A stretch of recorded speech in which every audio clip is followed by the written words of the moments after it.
Selamat sore Bantes, selamat datang untuk acara talk show. Ya, saya langsung aja mempersilahkan Bantes supaya waktunya cukup panjang untuk kita. Terima kasih. Ya. Wah, sebetulnya kalau tadi saya mendengar ceritanya Pak Renald nggak kepingin berhenti. Ya, bagus sekali, contoh-contohnya bagus, video-videonya bagus. Ya, tetapi karena kita juga harus membahas sedikit dari sudut Dharma, maka sebentar saya akan sampai di sini atau langsung diskusi aja? Langsung diskusi aja atau gimana? Oke lah. Saudara-saudara, tema kita pada kesempatan ini adalah membangun pendidikan karakter yang menghargai nilai-nilai kemanusiaan. Dharma tentang kemanusiaan. Kalau kita mengingat Dhammapada ayat 10. Ya, Dhammapada 10 bait yang pertama, di situ disebutkan bahwa semua orang takut hukuman. Semua orang takut kematian. Dengan membandingkan orang lain dengan diri kita, maka kita seharusnya tidak akan melakukan pembunuhan atau mengkondisikan kematian.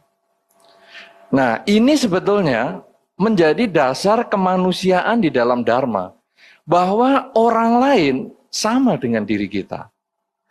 Kalau sekarang diri kita ingin bahagia, orang lain juga sama ingin bahagia.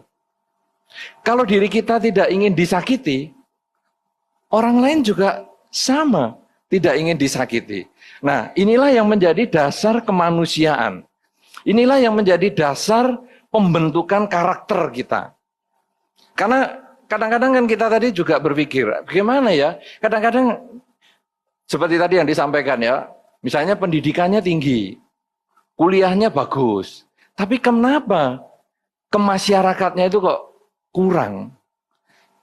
Karena ada kemungkinan dia tidak diingatkan bahwa semua orang sama dengan dirinya. Semua orang punya kebutuhan yang sama dengan dirinya. Kalau kita memahami itu, maka kemudian muncul rasa dunia ini, saya adalah bagian dari yang besar. Yang besar juga bagian dari diri saya. Kalau saya menyakiti yang besar, sama dengan menyakiti diri saya sendiri. Saudara-saudara, satu contoh saja. Tadi dikatakan bahwa kebudayaan Indonesia sering merendahkan atau menganggap orang lain rendah. Menganggap orang lain rendah bukan hanya kepada orang lain, tapi kadang-kadang kepada pasangan hidup sendiri. Ya, tadi kan ada contoh juga itu. 12 juta langsung diinjak kakinya. Dan kadang kita lalu merenung, kalau dari sudut tadi kan kok mahal sekali.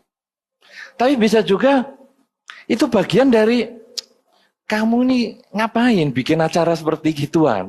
Ini kan jadi konsultasinya 12 juta. Nah, kasus seperti itu bisa terjadi di dalam keluarga. Misalnya ada satu tamu datang ke rumah suami istri, ya. Saya menceritakan ini sebagai satu pengamatan saja. Suami istri, kemudian tamu ini mengatakan, "Wih, rumahnya bagus ya, bersih, tidak ada sarang laba-laba." Wah, pasti ini istrimu hebat sekali. Pujian itu keluar dari tamunya. Tapi suami, mungkin dia termasuk loser. Dia merasa, wah kok yang dipuji kok istriku. Kemudian suami mendadak bisa mengatakan, ya dia kalau bagian bersih-bersih gini nih hebat, memang. Tapi kadang-kadang malesnya itu loh. Bangunnya siang-siang. Jadi kenapa dia bisa bersih-bersih gini? Karena kalau saya pergi ke kantor, dia sudah nganggur. Dia bangunnya kan siang. Jadi dia bersih-bersih. Ini sebetulnya adalah tindakan yang merendahkan. Tindakan yang mematikan karakter, membunuh karakter. Padahal kalau tadi kita tahu bahwa orang lain tidak suka disakiti, maka sama dengan diri kita. Lalu sekarang ini pasangan hidup, pasti juga orang yang kita sayangi kan tidak ingin disakiti, tapi justru yang membuat sakit adalah pasangannya sendiri. Oleh karena itu, kadang-kadang kita kemudian lupa hal ini. Mungkin kalau istilahnya Pak Renal tadi ya, ini mentalitas bad passenger. Jadi selalu gantungkan dengan orang lain, tapi begitu orang lain mendapat penghargaan, dia menjatuhkan. Nah, saudara-saudara, kalau tahap yang pertama ini, prinsip dasar ini kita kuasai dulu, bahwa dunia luar ini sesungguhnya adalah ada di diri kita, bahwa kalau kita menyakiti dunia luar itu sama dengan menyakiti diri kita sendiri, maka timbul rasa kasih sayang kita kepada orang lain. Minimal kepada pasangan hidup, minimal kepada anak. Kalau tadi anak mau digimbal, kalau dilarang, ya kan artinya membuat dia tidak berkembang. Nah, kalau sekarang kemudian kita kasih support, kita kasih dukungan. Ini memang bagian dari pembentukan karakter. Kenapa? Karena karakter itu, hal yang paling penting adalah memberikan contoh. Sebagai orang tua, sebagai panutan, kadang-kadang kalau juga biku ini juga dijadikan contoh. Ya, beberapa umat senang menjadikan biku jadi contoh. Misalnya, biku rambutnya gundul. Umat ikut-ikutan. Tidak tahu sebabnya gimana, pokoknya dia gundul-gundul aja. Jadi kadang-kadang beberapa orang kalau datang, seperti rombongannya Pak Chandra ini, ayah kita ini, beberapa mirip semua. Ini juga depan ini sama. Ini 2-3 orang begitu. Saya kadang-kadang malah merasa, saya mau cari yang gondrong aja. Kenapa? Karena saya merasa, nanti kalau saya datang ke satu tempat, dikiranya umat Buddha itu harus gundul. Ini merusak pasaran. Karena orang jadi, wah aku nggak mau ke wihara, kenapa? Takut dibotakin. Karena itu yang ikut Bante 1, 2, 3, 4 botak semua. Coba. Wah. Aduh.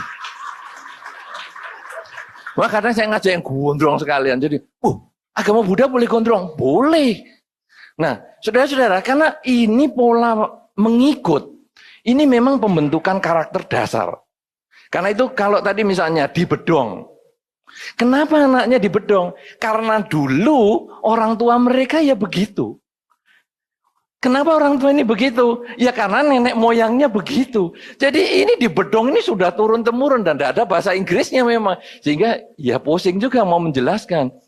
Nah ini karena ada faktor mengikut. Karena itu saudara-saudara, kalau Anda mau membangun karakter keluarga Anda, karakter lingkungan Anda, mulailah dengan kita dulu yang menjadi lebih baik. Karena kalau kita baik, mungkin kita bisa mempengaruhi keluarga kita. Ketika Anda masih merokok, kemudian Anda melarang anak Anda, jangan merokok. Maka larangan Anda itu tidak laku. Anda akan ditentang oleh anak Anda. Ya lah kamu sendiri papa yang ngerokok. Bukan hanya papa yang ngerokok. Mama aja ngerokok. Lihat masa anak-anak tidak boleh merokok. Karena satu contoh melebihi 1000 nasihat. Kita gampang memberikan nasihat-nasihat. Tapi sulit untuk praktek sendiri. Tapi kalau kita sudah mulai praktek, orang lain akan ngikut-ngikut sendiri. Oleh karena itu, saudara-saudara, siapa di sini yang anaknya 2? Cuma 1, 2. Cuma 2 orang ya, 3 orang, 5 orang. Siapa yang anaknya 4? 4, anaknya 4. Oke, nah, saudara-saudara, Anda lihat sekarang, anak 2 ya. Anak yang 2, itu tidak ngepro bapaknya semua, tidak ngepro mamahnya semua. Biasanya ini ada satu-satu.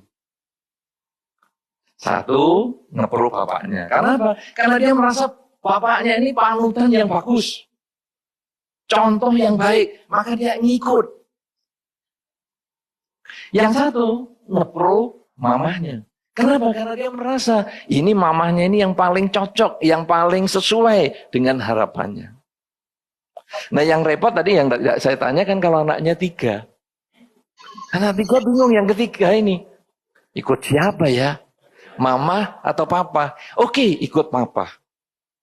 Begitu ikut papa, berarti yang pro papa 2. Pro mama 1. Si mama bisa nggak aman loh ini di rumah. Karena merasa aku kalau ada pemungutan suara kalah ini. Maka tanpa tanya 3, saya lalu tanya 4. Karena 4 itu bisa 2 ayah, 2 ibu. Kalau yang kelima lahir, terpaksa 6. Kalau 7 lahir, terpaksa 8. Kenapa saudara? Ini faktor contoh. Sebetulnya adalah faktor contoh. Dan itu juga ke bawah. Sampai ada pernikahan. Kenapa perempuan kadang-kadang suka laki-laki yang cenderung lebih tua? Karena dia mencontoh. Figur contohnya adalah ayahnya. Maka dia merasa, aduh kalau dapat orang yang lebih tua itu bagi saya happy. Karena dia persis kayak papaku, wataknya lembut kayak papaku. Aku senang sekali. Dia akhirnya mau sama dia. Coba ibu-ibu, siapa di antara ibu-ibu yang merasa memilih pasangannya dengan cara itu? Tidak berani tunjuk jari. Karena suaminya ada di sebelahnya. Oh, jadi aku ini cuma direfleksikan sebagai ayahmu ya. Kalau aku nggak mirip ayahmu, kamu nggak mau ya. Oh, nah, saudara-saudara, inilah yang membuat karakter itu sendiri. Bahwa orang tua adalah tokoh awal di dalam keluarga kita atau di dalam batin kita. Dia yang membuat kita dasar-dasar karakter kita. Kalau tadi istilahnya Pak Renat adalah fondasi bangunan kita. Fondasi watak-watak kita. Itu adalah dari orang tua. Karena mereka yang kita kenal dari awal. Sebaliknya, seorang laki-laki mencari istri juga cenderung seperti mamahnya. Makanya, kalau ibu-ibu mungkin waktu dalam komunikasi dengan suami, jangan heran kadang-kadang dikatakan, kamu kok nggak kayak mamahku ya? Mamahku kalau pas acara begini, biasanya dia begini. Mamahku kalau dalam situasi begini, biasanya begitu. Kira-kira ibu-ibu ngalamin enggak? Ngalamin enggak? Ya. Ada ya? Ada enggak? Ngomong. Kayaknya yang jawab satu nih, yang lain mungkin di dalam batin. Daripada pulang gegeran dengan suami, lebih baik saya diam-diam aja lah. Tapi untung saya kebatinan sedikit tahu lah. Jadi kadang-kadang kita terpola itu. Kok nggak kayak mamiku toh kamu itu? Kalau mamiku masak begini nih enak. Kamu bikin nasi goreng aja garingnya kayak gini. Kalau mamiku gini. Kalau mamiku gini. Dan sebaliknya yang perempuan, kalau papaku gini. Papaku kalau malam-malam mati lampu gini, mesti begini. Nah, kamu enak aja, mati lampu tetap tidur. Kalau papaku langsung keluar, cari lilin, ngidupkan lilin atau home light atau apa, itu papaku. Kadang-kadang suami istri bisa terjadi seperti itu. Kenapa saudara? Karena pembentukan karakter awal adalah contoh. Ya, karena itu kita semua masing-masing menjadi contoh untuk lingkungan kita. Kalau Anda bisa menjadi contoh yang baik, lingkungan Anda bisa menjadi baik. Tapi kalau Anda menjadi contoh yang buruk, maka lingkungan Anda juga jadinya buruk. Karena itu, Anda coba renungkan. Kenapa kadang-kadang di satu lingkungan kita kok nggak cocok? Misalnya, Kita lingkungan yang rajin ke wihara. Saya rajin ke wihara. Kemudian kalau ketemu orang yang rajin ke wihara, nyambung ngomongnya. Wah, rajin ke wihara, besok minggu ke wihara lagi ya. Ya, besok minggu ke wihara lagi ya. Ya, minggu depan ya kita acara di sana, di sini. Nyambung. Tapi kalau kita yang rajin ke wihara ini, kemudian kena lingkungan yang kurang rajin ke wihara, nanti kan nggak cocok.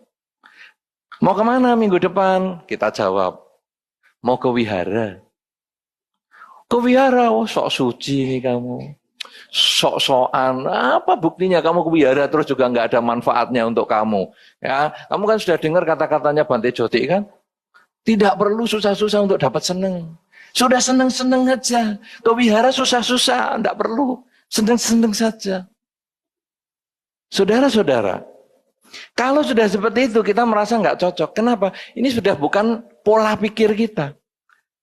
Karena karakter kita bukan yang seperti itu. Maka begitu kita ketemu, sudah enggak mau saya enggak mau kumpul. Sebaliknya di lingkungan orang yang malas ke wihara, hari Minggu ke mall, sore ke acara yang lain lagi, malam nonton film. Begitu kumpul sama orang yang sering ke wihara, juga tidak bisa nyambung. Kenapa? Karena masing-masing membawa karakter. Nah, oleh karena itu saudara-saudara, kalau kita punya karakter tertentu, kita ini mempengaruhi lingkungan. Karakter kita baik, minimal keluarga kita baik, karena kita menjadi contoh. Keluarga kita baik, masyarakat bisa menjadi lebih baik. Masyarakat bisa menjadi baik, satu bangsa bisa menjadi baik. Kalau bangsa kita ini berkarakter yang bagus, bisa menjadi contoh untuk bangsa-bangsa yang lain.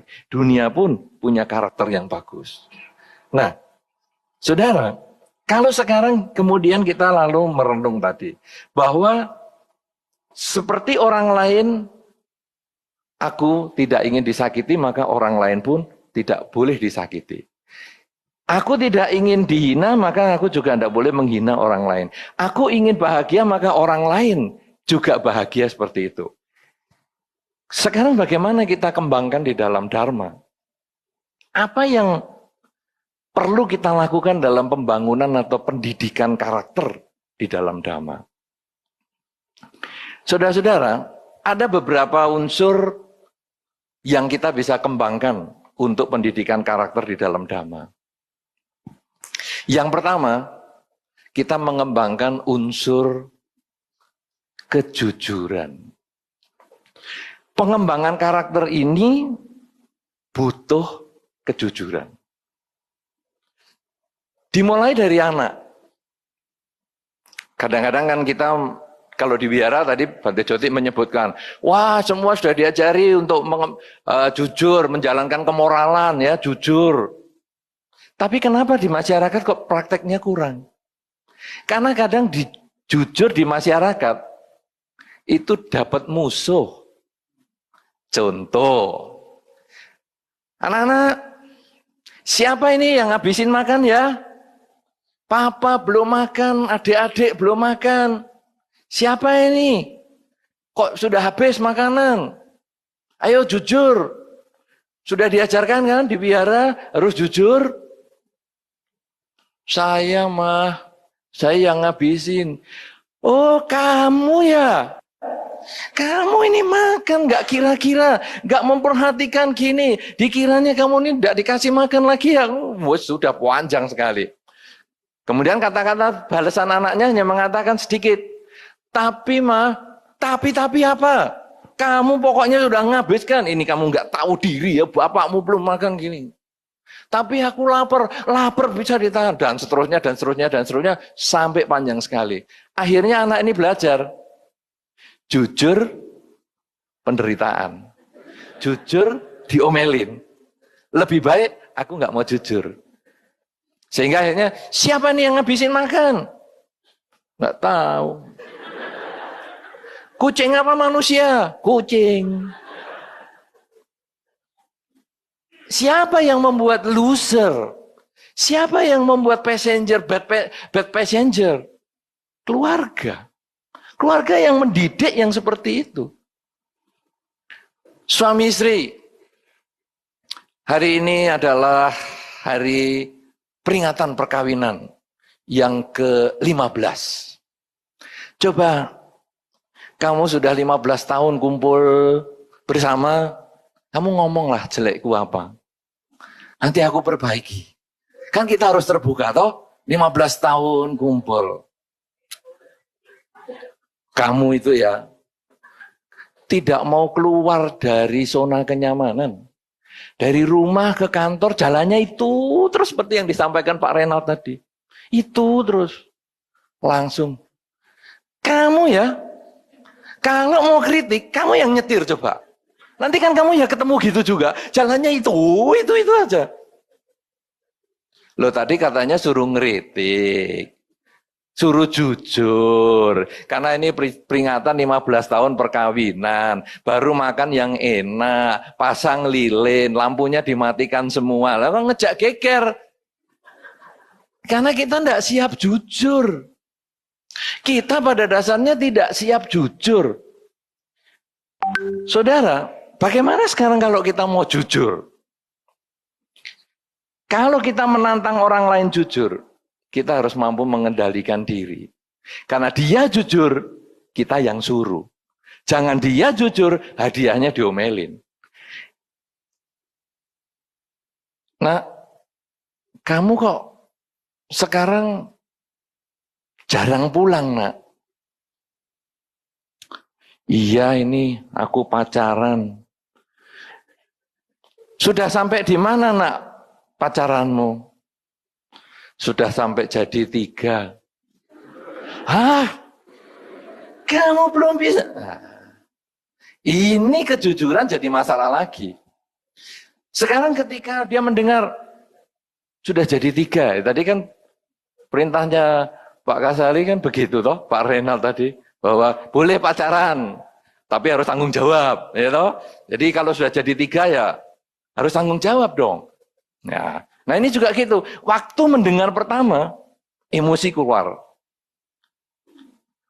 Kejujuran bukan hadiahnya dimarahi, tapi kejujuran itu hadiahnya harus dikasih kata-kata bagus jujurnya dulu. Yang bagus adalah kejujurannya, bukan isi jujurnya. Baik, nak, kamu bisa jujur, aku kagum. Bagus. Loh, berarti bertiga, dari 2 jadi 3 ini bagus ya Pak? Bukan itu. Kamu berani jujur itu bagus. Nah terus gimana ini? Kamu kan bisa 2 jadi 3. Kira-kira kalau yang ketiga itu butuh biaya nggak? Ya butuh Pak. Kira-kira kamu bisa nggak mencarikan biaya? Untuk yang ketiga. Ya Papa dong. Loh. Papa nggak ikut-ikutan urusan yang ketiga itu. Kenapa Papanya yang suruh tanggung jawab? Kamu yang berbuat, kamu yang tanggung jawab. Nah ini saudara, sikap menerima kejujuran, ini penting sekali. Karena kadang-kadang kita tidak mau terima. Nah, oleh karena itu, bagaimana sekarang kalau kita memaksa pasangan hidup kita jujur, anak kita jujur, padahal ini kita menjadi satu karakter yang bagus kalau kita bisa jujur, adalah dengan menahan diri dulu. Tahan, jangan emosi menerima kejujuran. Kalau perlu, kita kadang, ya sebentar ya nak, kamu duduk di sini baik-baik dulu. Ya, saya ke kamar sebentar, mau ada sesuatu yang mau saya kerjakan.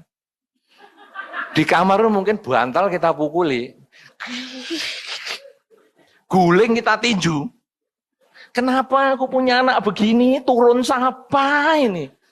Tapi di kamar aja.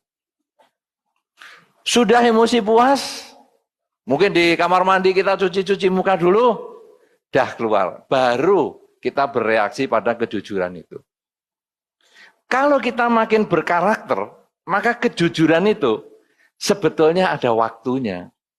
Di dalam Dhamma disampaikan, kata-kata yang benar diucapkan pada waktu yang salah, jangan ngomong. Karena kalau kata-kata benar diucapkan waktu salah bikin geger. Kata-kata benar waktu yang tepat itu baru nyaman. Ya, jadi ketika bapaknya pulang sudah capek, mukanya kumel, kena lampu yang mati, jadi gerbang tidak bisa dibuka kan, gerbangnya kan pakai otomatis. Gerbang tidak bisa dibuka, ngomel sudah. Kemudian sampai di dalam lampunya mati, AC-nya nggak hidup. Kemudian langsung ngomong, Pak, tahu nggak Pak ada kabar hari ini Pak? Aku pacaran 2 sekarang jadi 3 Pak. Wah, barang yang benar, waktu yang salah. Jangan diucapkan. Tapi kalau ucapan yang salah, walaupun benar waktunya, jangan diomongkan. Misalnya,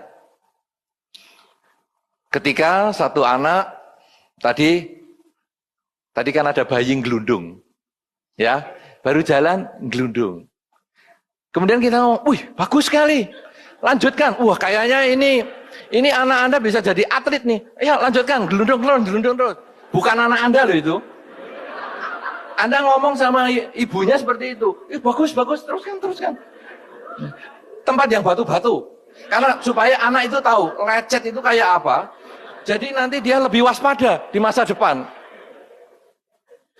Saudara-saudara, waktunya memang tepat ini. Ya, lihat bayi gelundung, tepat sekali. Tapi kata-katanya ini kan enggak tepat. Ibu itu bisa mengatakan, ya anakmu aja suruh begitu. Loh anakku kan sudah besar, justru sudah besar bisa suruh gulung-gulung. Ayo coba di batu-batu sana, batu fondasi bangunan sana. Nah, kata yang salah di waktu yang tepat jangan diomong. Apalagi kata salah di waktu yang salah, ya sudah tidak usah diomong lagi. Oleh karena itu kejujuran itu perlu tahu waktu ngomongnya. Ya, saudara-saudara, kalau Anda mau jujur, lihat situasinya. Kejujuran ini enaknya pas kapan? Enaknya itu sebetulnya kalau mau jujur, itu pas makan. Inilah sebabnya kenapa orang kalau mau buat perjanjian, mau buat kesepakatan apa-apa itu diundang makan. Orang kalau makan itu happy. Apalagi makannya enak. So happy. Setelah happy, gimana Pak? Makan enak. Enak sekali. Gini loh Pak. Papa tahu mobil yang baru itu. Oh ya, kan kemarin aku juga pakai. Nah itu hilang loh sekarang.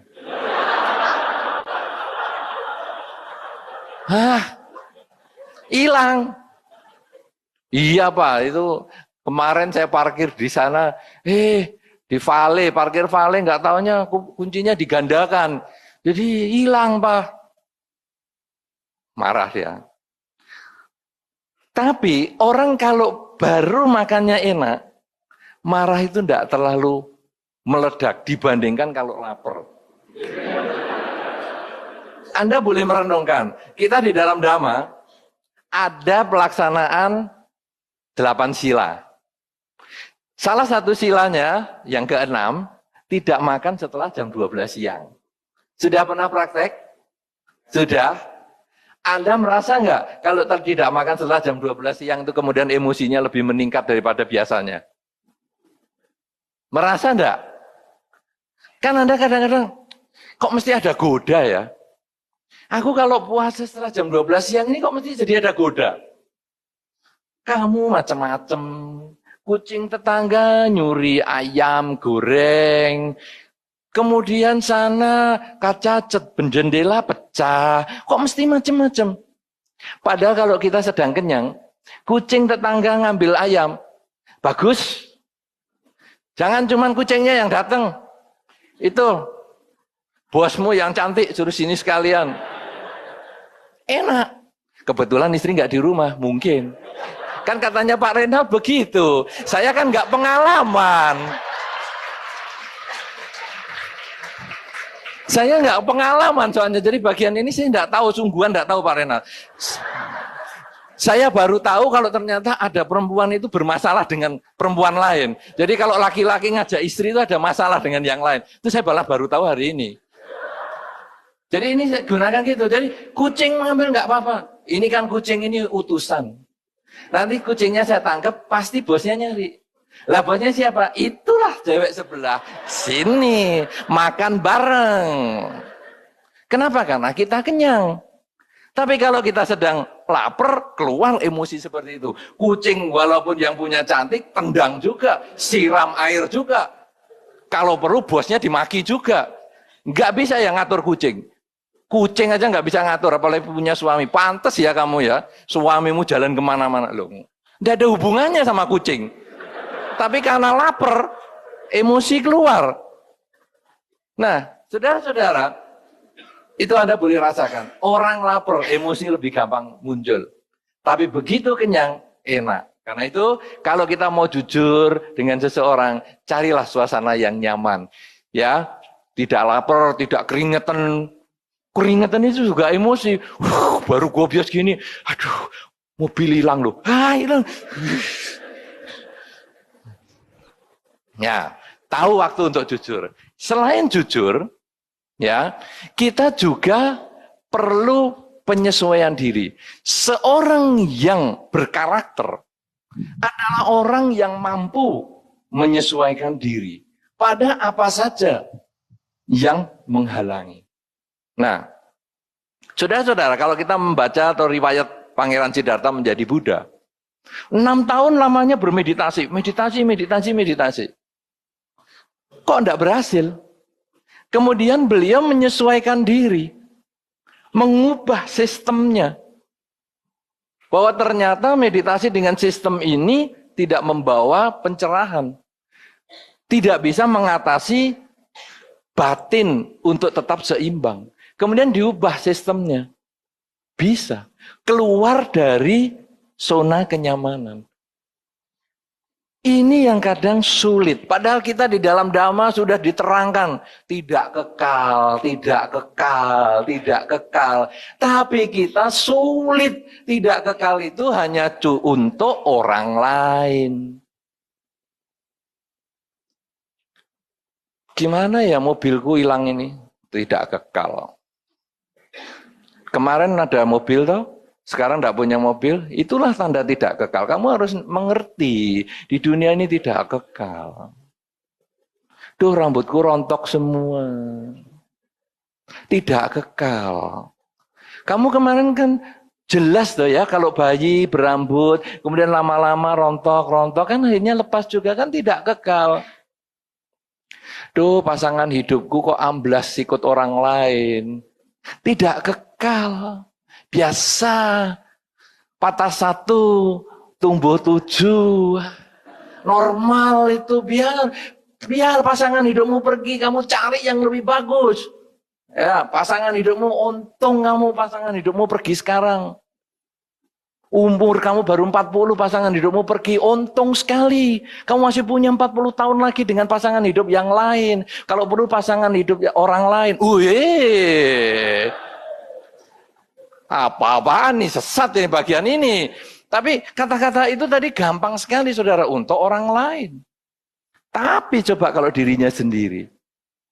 Aduh, mobilku hilang. Loh kan kemarin sama dengan aku. Parkir ya memang bisa hilang. Hidup kan tidak kekal. Itu kan mobilmu. Mobilmu sudah bekas, busuk, jelek. Aku sudah bosan pakai juga. Ini mobilku lain. Mobilku baru, mulus, enak, bagus. Sulit tidak kekal itu nyampe ke diri kita. Kalau kita praktekkan, sulit sekali. Kemudian, aduh, pasangan hidupku ikut orang lain. Bagaimana ya? Ya kan tidak kekal, ini kan kesempatan bagi kamu. Untuk cari yang baru. Kamu nggak tahu pasangan hidupku tuh investasinya sudah mahal. Aku dulu untuk mendapatkan dia. Mahal loh biayanya. Karena ada itu kata-kata no pain no gain. Katanya Pak Renal tadi kan gitu. No pain no gain. Aku untuk gain dia tuh pain banget loh. Biayanya keluar banyak. Nggak hari Minggu, ada hari Sabtu, hari Senin, terus pure. Pain banget ini. Kok gainnya cuma begini? Lah kalau dulu istrimu, ya memang istrimu model begitu. Kamu nothing tulus kok dia pergi kemana-mana. Oh kamu tidak berbiaya apa-apa. Oh malah kamu yang membiayai kan istrimu. Makanya kalau istrimu pergi nggak apa-apa, kamu bisa cari yang lain.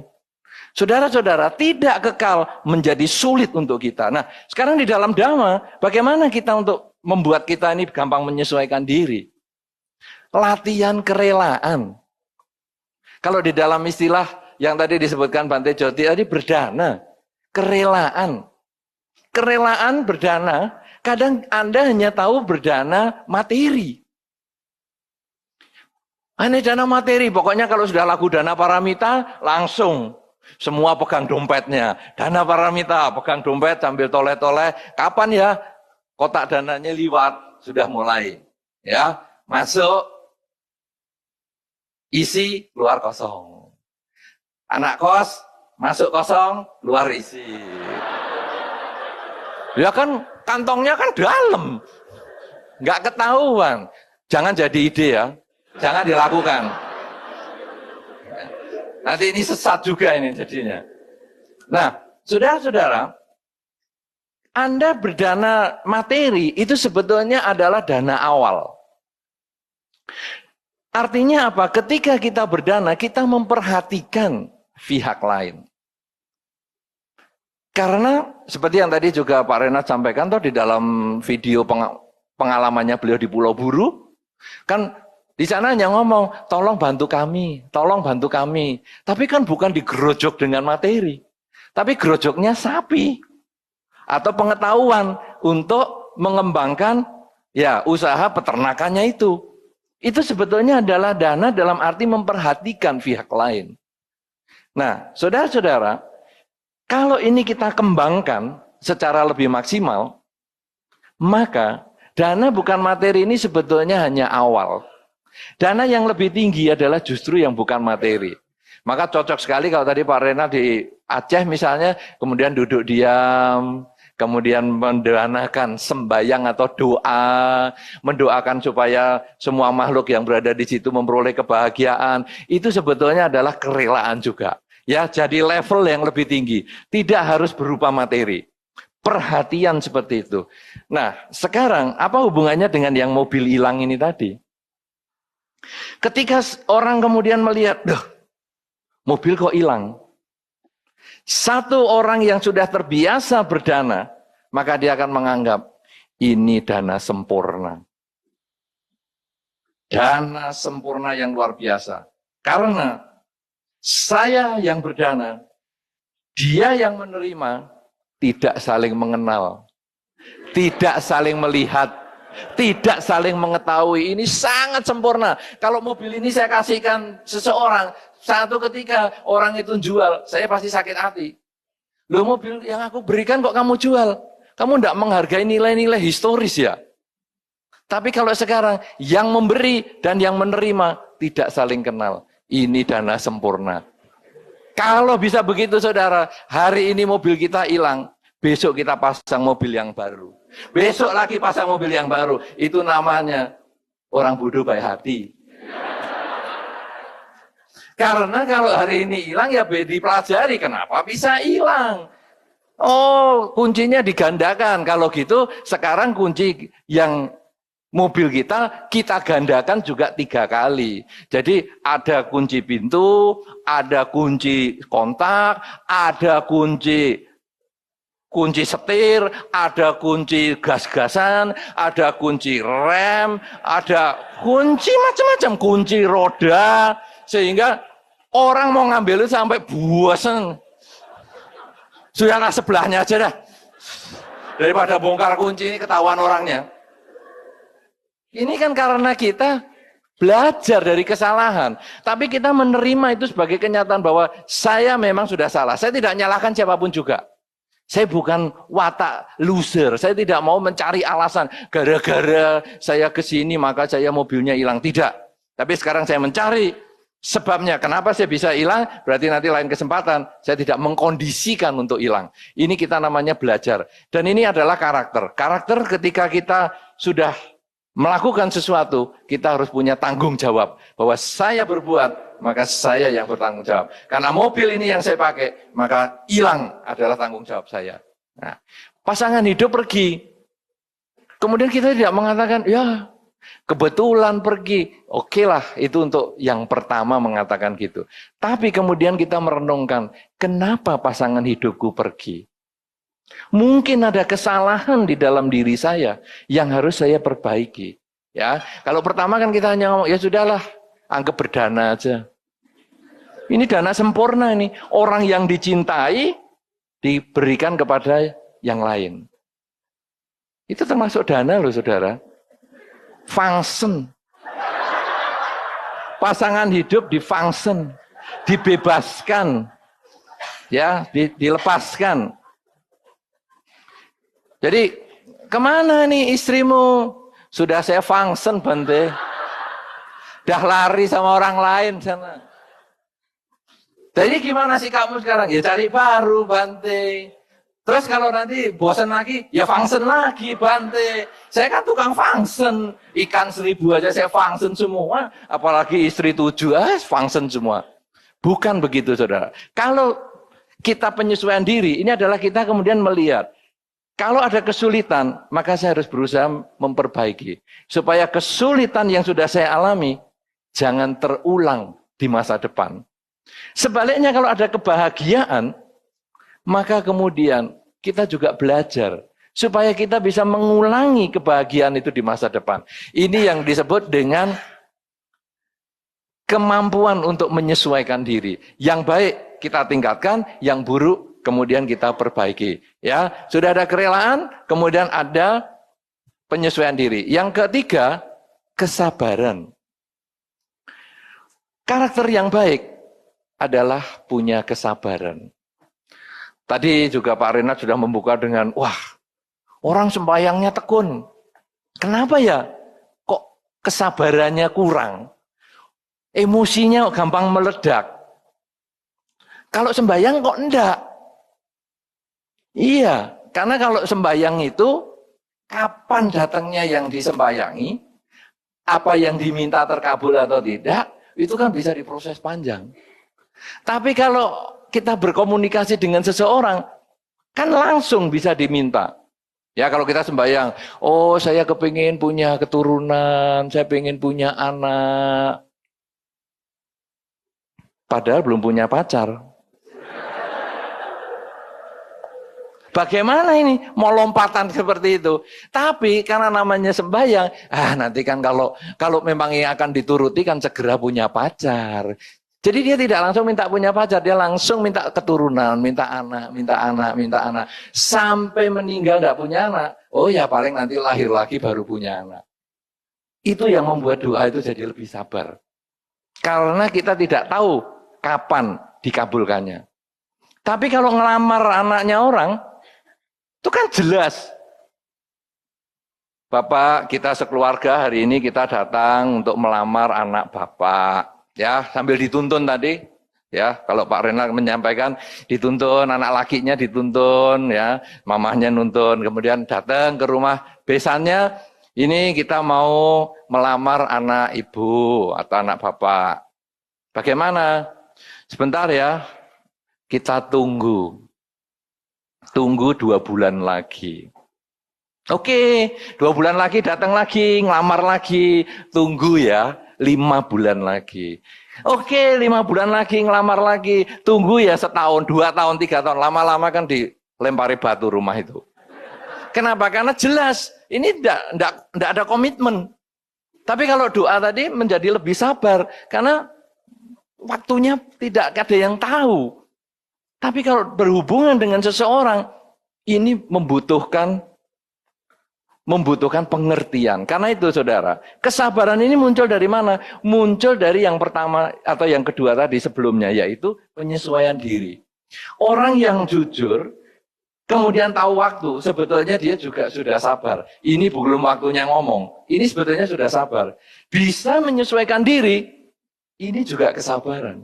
Jadi, wah mobilnya hilang, oke lah. Memang semuanya sudah tidak kekal, tapi sekarang aku mau memperbaiki sistemnya supaya lebih aman. Itu kesabaran. Tidak cuma marah-marah mencari alasan kepada pihak lain. Ya, nah kesabaran ini bagaimana melatihnya?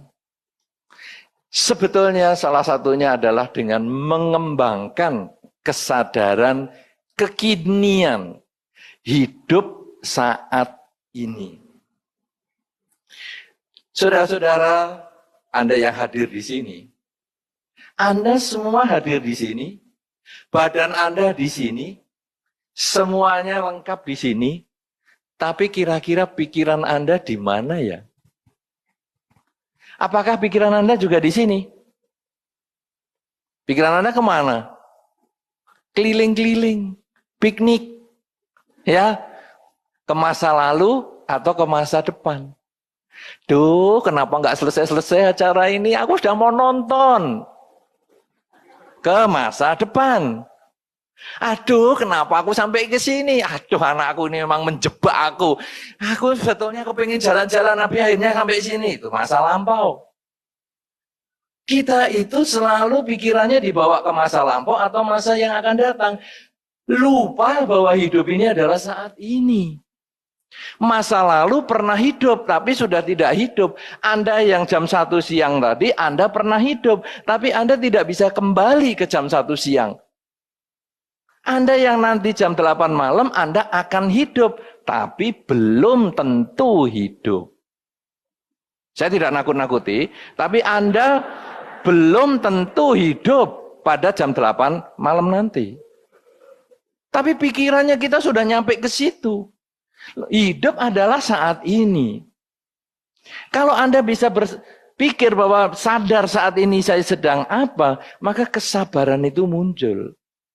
Kesabaran muncul, kemudian kegelisahan, kecemasan itu hilang.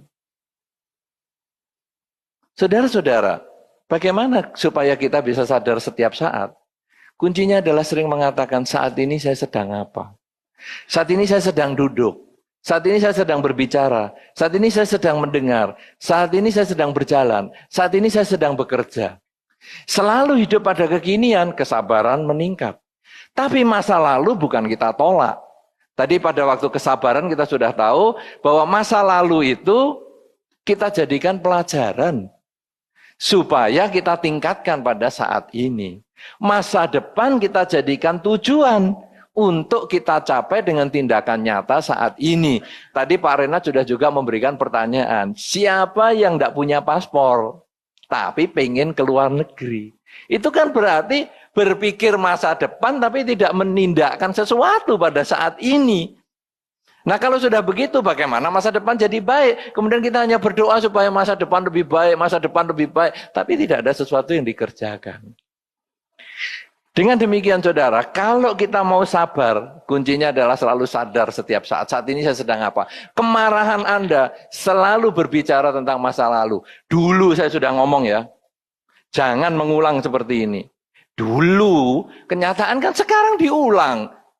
Nah kenapa kita marah? Inilah karena kita tidak sadar saat ini. Kalau dulu saya sudah nyampaikan orang itu masih melakukan, berarti cara saya mendidik yang tidak tepat. Itu yang kalau tadi dalam contoh yang video bahasa Thai itu, yaitu dia hanya memberikan, oke lah dikasih, ya sudah kamu boleh lagi, ya sudah tidak ada hukuman apapun juga. Mungkin dia memang sulit bangun pagi. Kalau sudah sulit bangun pagi berarti senang tidur malam. Kalau sudah senang tidur malam, ya dia bukan kerja di kantor, dia bisa dipindahkan jadi satpam. Sehingga dia kalau malam melek terus, jam orang melek dia tidur. Jadi tidak usah action gosok gigi lah apa, sudah dia akan tidur pada jam kerja. Inilah saudara yang membuat kesabaran itu bisa muncul karena kita hidup pada saat ini. Tanpa menolak masa lampau, tanpa juga menafikan atau menghilangkan masa depan. Masa lalu dan masa depan tetap harus dimulai dari saat ini yang terbaik. Kalau kita sudah mengembangkan kejujuran, kemudian kita mengembangkan kemampuan untuk beradaptasi, mengembangkan kesabaran, maka kemudian yang keempat adalah selalu mengembangkan kesadaran ini setiap saat. Ya, saat kita melangkah jalan duduk ini betul-betul kita kembangkan mulai sekarang sampai lama-lamanya. Sehingga ketika kematian datang pun kita tidak lagi gelisah. Kita menjadi orang yang berkarakter kuat bahwa inilah kematian yang memang harus saya jalani, karena hidup adalah tidak kekal. Jadi kemudian kita hanya memperhatikan saat ini saya sedang berbaring, saat ini nafas masuk, saat ini nafas keluar, saat ini nafas masuk, saat ini nafas keluar, matilah. Tapi kalau kita mikir-mikir yang dulu, aduh hutangku belum selesai ini, aduh bagaimana ini, aduh nanti kalau saya mati lahir di alam neraka bagaimana ini. Gelisah terus, kematian juga tidak akan menjadi kematian yang membahagiakan. Akhirnya tidak ada pengumuman meninggal dengan tenang, tapi meninggal dengan kegelisahan. Telah meninggal dengan gelisah, si A, riwayat hidupnya bagaimana. Ya, nah inilah saudara 4 hal yang mau saya sampaikan dalam pendidikan karakter, yang menjadi contoh, yang kita harus contohkan kepada keluarga kita, kepada lingkungan kita, kepada siapapun juga, bahwa 4 hal ini kalau kita kembangkan dengan baik, maka kita menjadi agen perubahan. Bahwa kita yang berubah dulu, maka lingkungan kita bisa menjadi berubah. Tapi kalau kita menunggu orang lain berubah, selamanya kita akan menjadi penumpang yang jelek. Kita tidak akan pernah punya inisiatif untuk menjadi orang yang lebih baik. Semoga ini bisa menjadi awal untuk diskusi kita yang tinggal sejenak dan bisa memberikan manfaat untuk dilaksanakan dalam kehidupan kita masing-masing. Terima kasih, semoga selalu bahagia.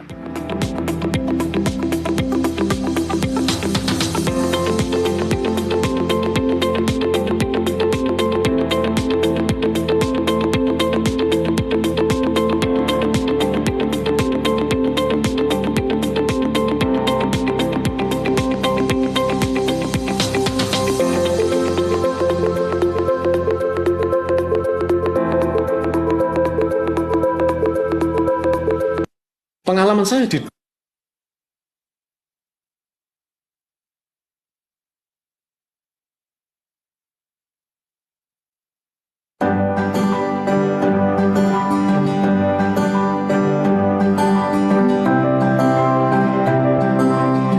tentang tema kita hari ini, mengubah nasib buruk menjadi keberuntungan ini. Tepuk tangan, silakan Bante Utama Mahatera.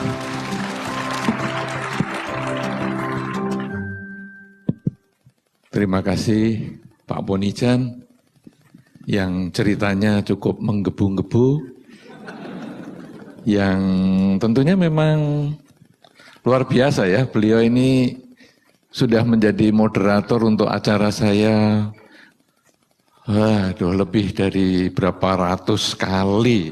Karena setiap kali saya ada acara memang saya suka kalau beliau yang menjadikan atau dijadikan sebagai moderator. Terima kasih, kita tepuk tanganlah kepada Pak Bonijan.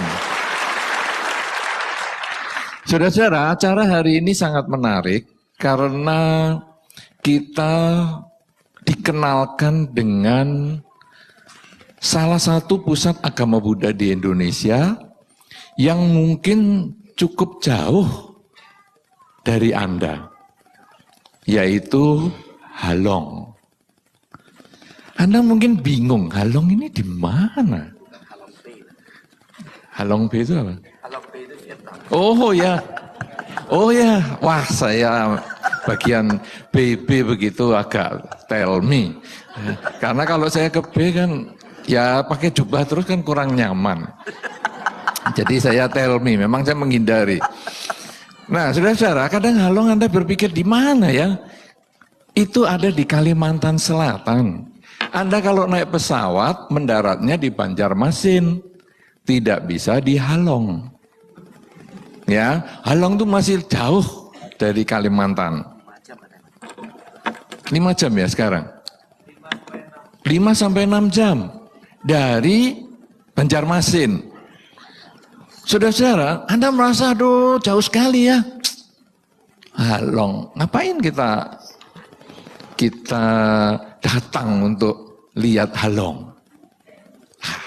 Saudara-saudara, kadang-kadang kita lalu berpikir seperti itu. Padahal, kalau Anda lalu merenungkan bahwa di Halong, yang tadi merupakan salah satu pusat umat Buddha kita di Kalimantan Selatan, itu sudah menghasilkan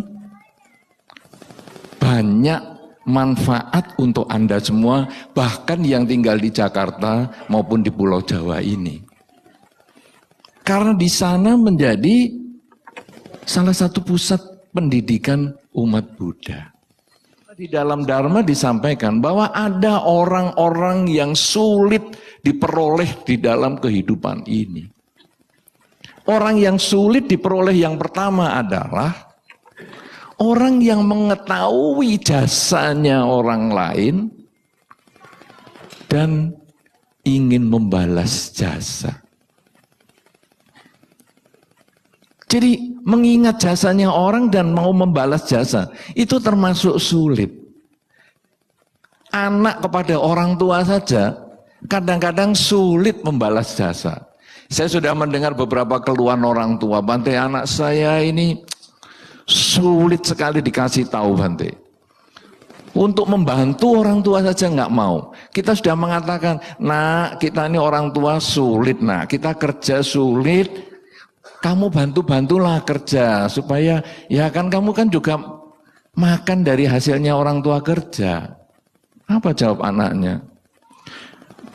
Papa dan mama, kamu sulit-sulit kerja untuk menghidupi anak. Apa saya sebagai anak pernah meminta kamu melahirkan saya? Saya lahir di keluarga ini dikira tidak menderita. Setiap hari mendengarkan kesulitanmu. Saya sudah menderita mendengar kesulitanmu, masih disuruh bantu lagi. Jadi, kesulitanmu adalah kamu yang buat. Itu salahmu sendiri. Kalau dulu kamu nggak melahirkan aku, kamu kan nggak sesulit itu. Dan kamu tidak punya hak untuk menyalahkan aku, kelahiranku, untuk kesulitanmu. Wah, saudara, orang tua ini mengatakan, Bante, ini anak ini kalau saya tidak di negara hukum, sudah saya pecel. Saya gecek dia. Anak kok nggak karu-karuan.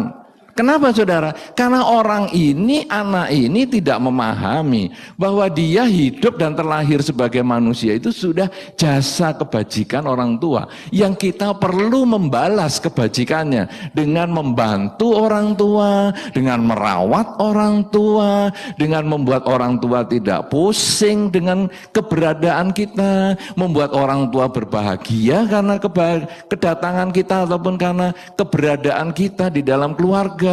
Itu yang dia tidak tahu. Karena itu dikatakan orang yang sulit dicari di dunia ini adalah orang yang mau membalas jasa.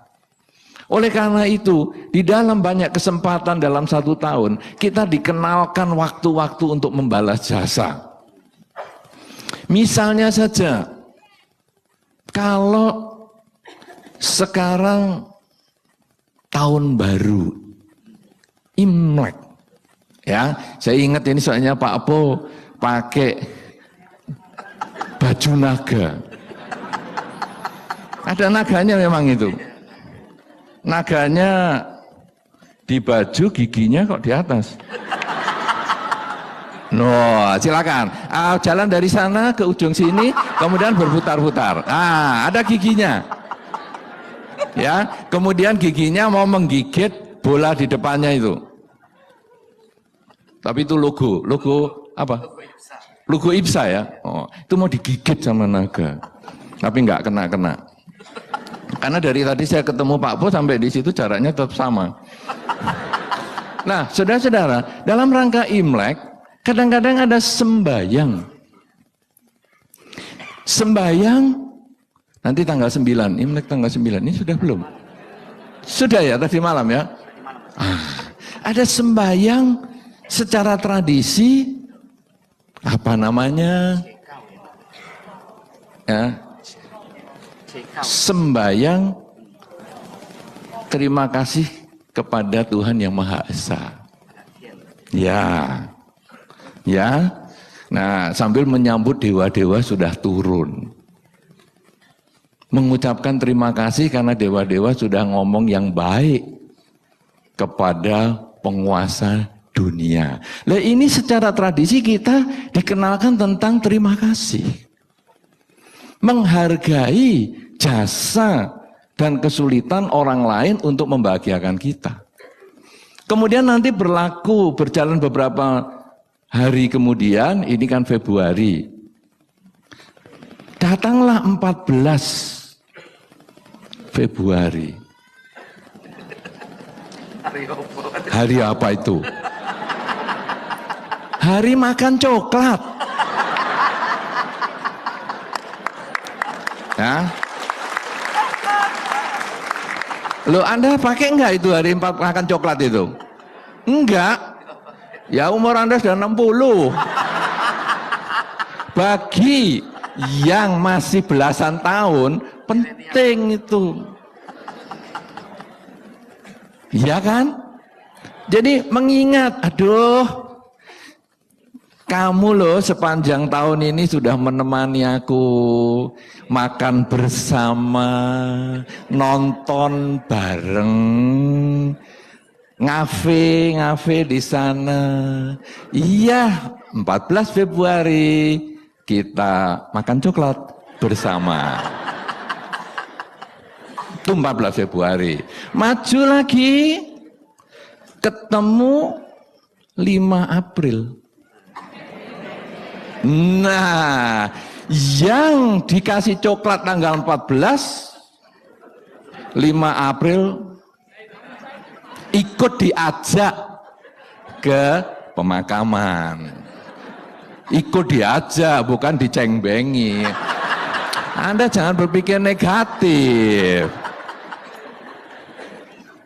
Nah, saudara-saudara, jadi itu ada upacaranya untuk menghormat mereka-mereka yang sudah berjasa kepada keluarga. Kita berkunjung ke makam 5 April. Kemudian maju lagi, banyak sekali kalau kita ceritakan nanti jadi menghitung hari libur Anda. Ketemu 17 Agustus adalah hari kemerdekaan, ketika kita menghormat jasa-jasa para pahlawan. Kemudian maju lagi, wah banyak sekali itu nanti. Ada nanti sampai terakhir ada 22 Desember. Makan onde betul. Makan onde betul ya. Karena itu musim dingin terpanjang, kemudian kita makan onde perut anget ya.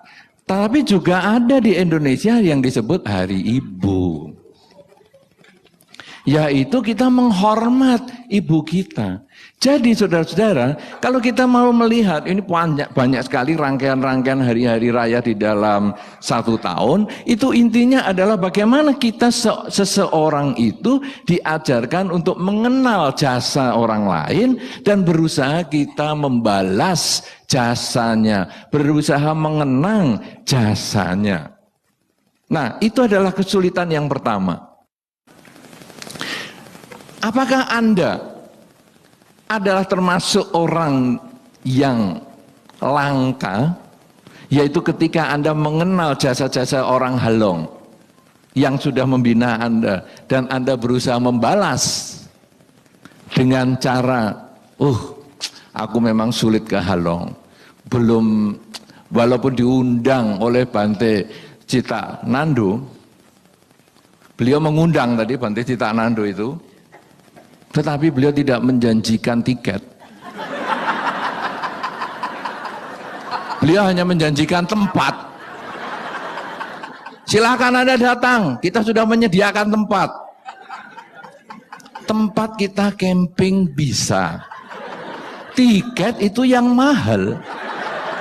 Beliau tidak janji. Karena apa beliau tidak janji? Karena beliau menunggu. Di antara Anda ada nggak yang mau donasi tiket orang yang mau datang? Kenapa? Karena orang yang mau donasi tiket umat-umat yang datang itu termasuk orang yang mengenal budi dan membalas budi. Saudara-saudara, ternyata kesulitan di dalam dhamma bukan hanya orang yang membalas budi. Ada yang jauh-jauh lebih sulit daripada itu. Yaitu orang yang mau melakukan kebajikan sebelum orang lain melakukan kebajikan untuk dirinya. Punya inisiatif untuk berbuat baik. Ini tidak mudah. Kalau mengenal budi, gampang. Saya sudah dikasih makan, ya saya berbuat baik. Saya terima kasih kepada yang sudah ngasih makan. Karena saya diberi fasilitas, ya saya ucapkan terima kasih kepada yang memberikan fasilitas. Itu bisa dilakukan oleh burung yang tadi dikasih makan, lalu begitu yang ngasih makan datang, wah bunyi enak sekali, menghibur. Itu juga dilakukan biasa oleh kucing. Begitu sering dikasih makanan, maka tuannya yang ngasih datang langsung, kakinya tuan itu digosok-gosok dengan manja oleh si kucing. Itu adalah hal yang normal. Membalas budi itu adalah normal. Ada kucing, ada burung, dan ada berbagai macam jenis hewan lainnya. Ayam, ikan, dan lain sebagainya. Saya tidak menyebutkan itu. Karena nanti jadi disama-samakan kan kurang bagus. Bagi Anda yang tidak mendengar, saya ucapkan lebih baik daripada yang mendengar kata-kata Pak Po barusan ini. Nah, saudara-saudara, saya memilih jenis hewan tadi yang umum-umum saja, tidak yang separah itu tadi. Nah, saudara-saudara, tetapi yang jauh lebih sulit dan tidak ada di dunia hewan, itu adalah orang yang mau menanam jasa ketika orang lain belum berbuat baik kepada dirinya. Siapa itu saudara? Kalau di dalam lingkungan kita, itu bukan berarti tidak ada. Itu ada. Orang tua, itu termasuk menanam jasa. Saudara-saudara, sejak bayi orang tua itu waktu hamil, itu sudah perutnya dilus-lus saja. Padahal belum tahu kan, bayi ini nanti lahirnya jadi anak baik atau anak yang menjengkelkan. Tapi tetap dilus-lus, tetap disayang-sayang. Ya kan? Ibu-ibu yang sudah pernah melahirkan, begitu kan? Tidak ada, aku nggak suka bayi ini. Ini mesti nanti menjadi anak yang nakal. Kenapa? Karena ini nurun bapaknya, mesti nakal. Tidak ada yang seperti itu. Tapi pasti disayang-sayang. Jadi memberikan kasih sayang sebelum si bayi melakukan apa-apa kepada dirinya. Betul kan? Menanam jasa. Kemudian bayi lahir. Bayi lahir, jelek mukanya atau tidak, punya tangan atau tidak, seorang ibu pada umumnya tetap menyayangi. Saya katakan pada umumnya, karena sekarang ada yang tidak umum, yaitu bayi yang kurang bagus dibungkus kresek, dibuang ke tempat lain. Bayi hasil apa, kemudian dibungkus kardus, dibuang ke tempat lain. Itu ada yang tidak umum. Tetapi pada umumnya, seorang ibu menyayangi anaknya. Selalu menggendong-gendong anaknya dengan kasih sayang. Dan selalu mengatakan, aduh, anakku yang paling ganteng. Apakah ada hidungnya atau tidak, enggak penting. Yang penting pokoknya paling ganteng. Aduh, anakku yang paling cantik. Apakah bibirnya sepelebar apa? Enggak penting. Yang penting pokoknya paling cantik bagi aku. Kemudian anak ini mulai dididik, dirawat dengan baik. Tanpa berharap anak itu melakukan sesuatu. Tapi satu ketika kalau anak ini sudah mulai kelihatan pinternya, baru orang tua itu menganggap anak investasi. Nah, kamu tetap yang pinter ya nak, karena nanti kita orang tua akan ikut kamu. Nah, itu investasi.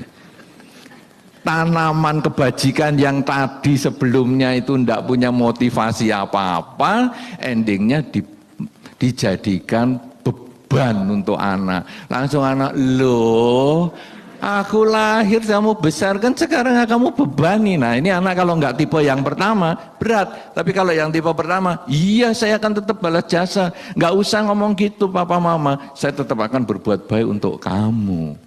Nah saudara-saudara, sekarang orang tua itu adalah salah satu contoh mereka yang berbuat baik demi kebaikan itu sendiri. Ini sulit. Anda tapi sebagai orang tua, Anda yang pernah melahirkan, siapa yang pernah melahirkan di sini? Bapak-bapak nggak usah tunjuk jari. Ibu-ibu, cukup banyak, cukup banyak. Saudara-saudara yang sudah pernah melahirkan, betul nggak Anda punya konsep seperti tadi, yaitu anak sejak dalam kandungan sudah pokoknya tetap aku sayang, jadinya besarnya jadi apa saya nggak mau pusing, pokoknya aku tetap menyayangi dia. Betul nggak konsepnya? Betul kan? Nah, karena saya betul-betul tidak pernah ngalami itu. Pak Ponijan pun tidak pernah ngalami itu. Yang ngalami istrinya ya. Nah, artinya apa saudara? Artinya bahwa menanam jasa, walaupun orang lain belum berbuat kepada kita, itu bisa. Sulit tapi bisa. Buktinya seorang ibu bisa melakukan itu. Dan ibu bisa melakukan, bapak seharusnya juga bisa. Bapak dengan bayinya yang masih barusan dilahirkan, dia juga bisa tetap mengatakan kepada istrinya, ayo kita gantian untuk menjaga bayi ini. Kalau dia sering menangis, nanti kita gantian menjaga. Bisa. Kenapa saudara? Karena menanam kebajikan tanpa harus membalas budi, itu juga bisa. Saudara-saudara, kalau Anda di kehidupan sehari-hari, kalau tadi yang saya kasihkan contoh yang pertama adalah kita makan nasi goreng, kita bayar. Kita makan mie, bayar. Kita makan bakso, kita bayar. Karena kita sudah makan, maka kita sudah bayar. Ada satu masa Anda pergi ke restoran, kemudian Anda baru pesan nasi goreng. Tapi nasi goreng belum datang, mejanya ini agak berminyak dan agak kotor. Lalu Anda mengambil tisu, lalu Anda lap mejanya ini. Biasa-biasa aja Anda lap, semua dilap. Sudah, ya mejanya sendiri yang dilap ya, nggak usah sampai ke tetangga-tetangga dilapin semua. Bahkan kalau perlu ya pakai tisu basah, terus dilap. Kemudian datang makanannya, enak nggak enak kita belum, nggak pusing, tapi kita sudah melakukan pembersihan itu dulu. Ada yang melakukan itu? Mana orangnya? Tunjuk jari. Cukup banyak, bagus. Saudara-saudara, Anda berarti berpotensi melakukan kebajikan, bukan hanya membalas budi. Karena Anda sudah berbuat baik loh ngelapi ini. Tahu-tahu datang, ya nasi gorengnya nggak enak, aku kotori lagi dah. Apa kira-kira begitu? Tidak. Anda hanya ngomel-ngomel aja nasi gorengnya nggak enak. Terus ya sudah berhentinya sampai di situ. Tidak. Padahal tadi sudah aku bersihkan tempatnya. Ini kalau gitu sekarang nasi goreng jangan nagih aku dong. Dia yang harus bayar aku. Aku kan bos. Mau ngelapi meja berarti kan bayarku lebih mahal daripada harga nasi gorengnya. Enggak ada. Anda ya paling ngomel-ngomel pergi tapi urusan ngelap nasi goreng ini tidak Anda urus, betul kan? Ngelap nasi goreng? Protes dong, ngelap nasi goreng nggak bisa, ngelap mejanya yang baru bisa. Jangan ngantuk-ngantuk gitu. Nah, saudara-saudara, jadi sekarang Anda kalau tadi saya lihat, Anda mau ngelapi meja ketika Anda baru pesen restoran dan makanannya enak nggak enak Anda nggak tahu. Artinya Anda berpotensi melakukan kebajikan ketika Anda belum mendapatkan apa-apa. Ini adalah orang yang sulit diperoleh dibandingkan orang yang pertama mau membalas budi. Tadi awal saya sudah tanya, siapa yang belum pernah mendengar ceramahnya Bante Citaknando?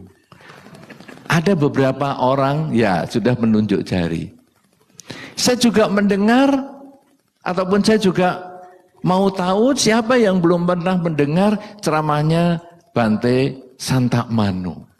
Ada beberapa yang tunjuk jari. Dan saya tanya tadi, siapa yang belum pernah mendengar Bante Medawiro?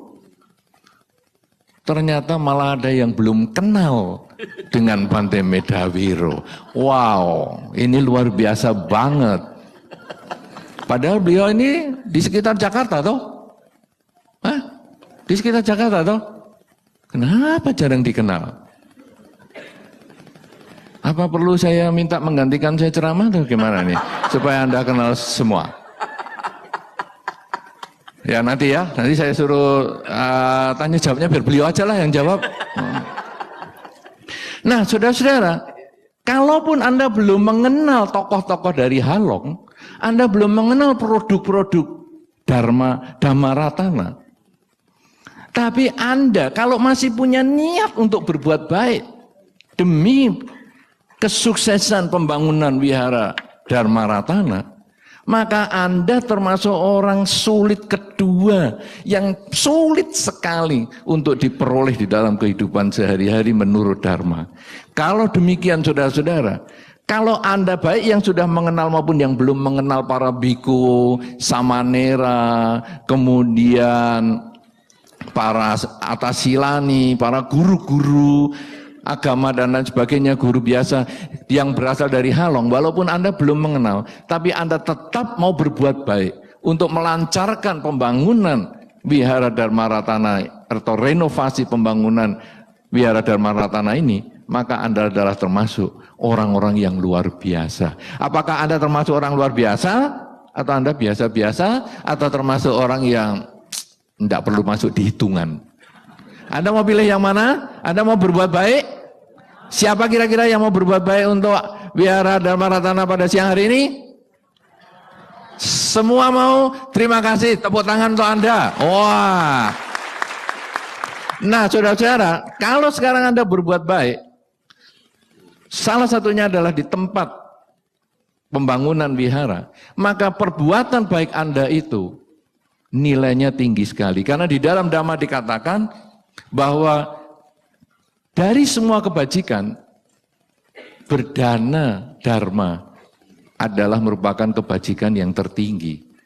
Ketika Anda membantu pembangunan wihara, Anda membantu untuk perkembangan tokoh-tokoh pembina dharma di Halong, maka Anda termasuk membantu meningkatkan potensi pelestarian dharma. Apapun yang Anda berikan, sedikit maupun banyak, itu akan bernilai dharma. Karena sedikit maupun banyak akan menjadi satu tempat pusat pembinaan dharma. Oleh karena itu saudara-saudara, kalau sekarang kita ingin mengubah nasib buruk menjadi keberuntungan, salah satu yang kita dapat lakukan adalah dengan mengembangkan kebajikan. Kebajikan yang kita dapat lakukan adalah salah satunya pada kesempatan siang hari ini adalah dengan berdana untuk pembangunan wihara Dhammaratana yang di Halong. Yang kali ini ketika kita datang berlima, 3 orang biku pun berasal dari sana. Asli putra daerah, bukan apa itu, assembling. Nah, assembling, bahasa Indonesianya assembling saya nggak tahu. Ya, ini benar-benar build up dari Halong, asli orang tuanya juga Halong semua. Ya, jadi dengan demikian saudara, kalau Anda merasakan sedemikian besar manfaatnya, maka sedikit maupun banyak dana yang Anda berikan untuk pembangunan wihara Dhammaratana ini akan memberikan manfaat untuk agama Buddha di masa sekarang dan di masa yang akan datang, dan itu juga akan memberikan perubahan peruntungan Anda. Anda yang belum beruntung dengan kebajikan yang Anda lakukan, Anda akan menjadi lebih beruntung. Anda yang sudah beruntung dengan melakukan kebajikan akan berlipat-lipat lagi keuntungannya, karena sesungguhnya Anda menjadi orang yang sulit dicapai di dalam penjelasan Dharma, yaitu mereka yang mau mengenal budi dan membalas budi. Kemudian yang kedua adalah mereka yang walaupun belum mendapatkan budi dari orang lain, dia tetap menanam kebajikan kepada yang lain. Lakukanlah kebajikan sebanyak-banyaknya, karena hanya kebajikan itulah yang akan menimbulkan keberuntungan, yang akan mengubah nasib buruk menjadi beruntung. Semoga Anda bahagia, semoga semua makhluk bahagia. Sabe sata bawantu sukitata.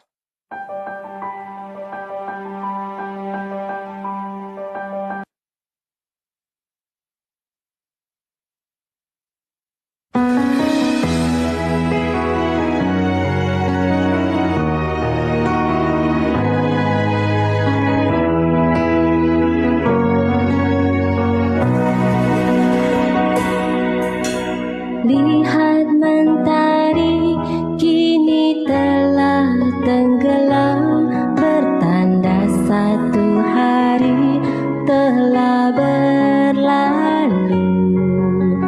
Cobalah kita renungkan apa yang sudah kita lakukan untuk diri kita, untuk sesama. Jangan biarkan hidup berlalu sia-sia. Mari perbaiki dari sekarang.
akan berakhir. Hidup di dunia sementara, tubuh manusia bagai bunga yang pasti akan layu dan menuju gelap bukan. Hidup di dunia sementara, tubuh manusia bagai bunga yang pasti akan layu dan menuju gelap bukan. Hidup di dunia sementara, tubuh manusia bagai bunga yang pasti akan layu dan menuju gelap bukan. Hidup di dunia sementara, tubuh manusia bagai bunga yang pasti akan layu dan menuju gelap bukan.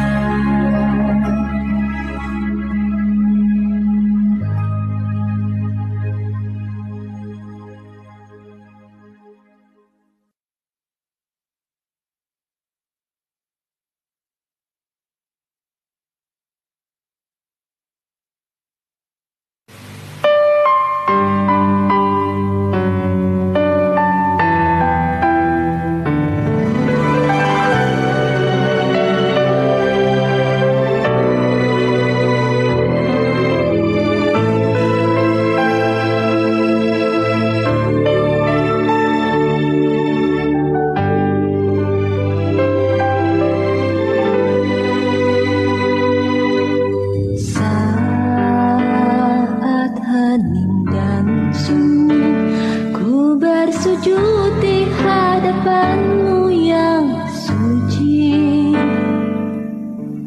merenung apa yang telah ku cari, arti hidup dunia ini. Bunda Maha Pengasih, masih banyak yang harus aku mengerti. Derita, duka dan air mata seakan tiada tara, datang silih berganti. Ku coba membuka pintu mata hatiku, mengerti tiada yang abadi. Duka derita, bahagia gembira, semua itu adalah anicca.